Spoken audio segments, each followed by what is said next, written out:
jangan sampai anak kita pertama merasa utang jasa itu sama orang lain. Nah, kalau orang lain ini yang orang nggak benar bisa berabe kan. Ada filosofi ilmiah yang nggak bisa diganggu gugat.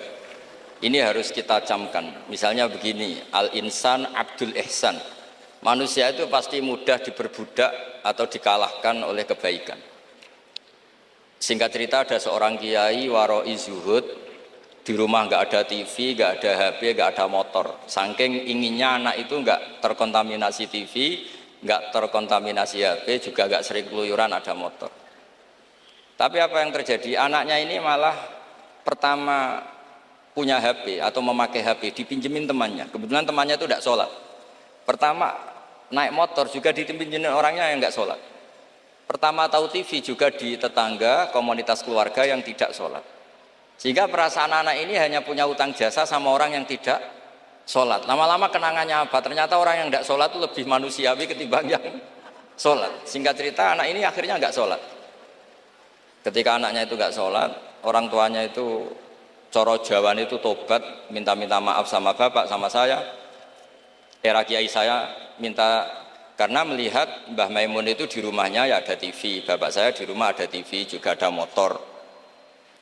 Ketika sowan, walhasil intinya diceritain kenapa banyak kiai alim yang longgar, di rumah ada TV, ada HP, ada motor.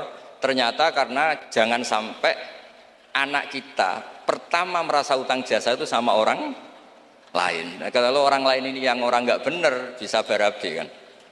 Nah pondok juga gitu, kalau terlalu ketat HP, terlalu ketat apa, ternyata HP ini barang mewah, barang wow, kebetulan yang nilai orang lain. Dan akhirnya santri ini merasa utang jasa sama orang. Nah ini ya kalau orang lain ini tepaan orang soleh, kalau enggak. Makanya ibu-ibu juga situ, senyum tuh barang mewah, ternyata bapak-bapak kenangannya sama bakul kopi, tidak sama istrinya. Akhirnya yang diingat ya bakul kopi, karena senyum itu mewah. Ini sekaligus jawab pertanyaan yang enak, minta keadilan. Saya juga minta keadilan. Ya itu sudah komplit, jawaban itu sudah. Pokoknya kita kondisikan al-insan abdul ihsan. Jadi itu tidak bisa ndak. Makanya ngelola anak-anak itu ya harus hati-hati, ngelola istri, ngelola suami, ngelola komunitas masyarakat. Kenapa kiai itu harus dermawan? Kenapa orang baik harus dermawan? Kalau yang dermawan orang fasik, pasti orang fasik ini yang punya pengaruh, karena al-insan abdul ihsan.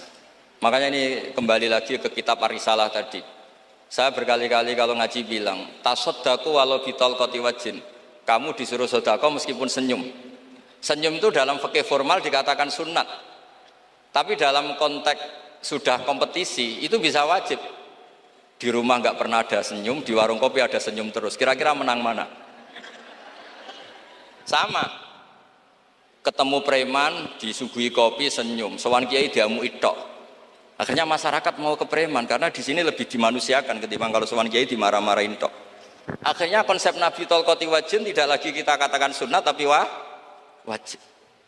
Makanya berarti ibu-ibu senyum sama suaminya wajib. Tapi kalau disenyumin terus ya, wong lanang ya dablek itu dikira nggak pernah salah. Berarti marah juga. Ya sudah, usah diwajibkan, sudah dilakukan, alhamdulillah.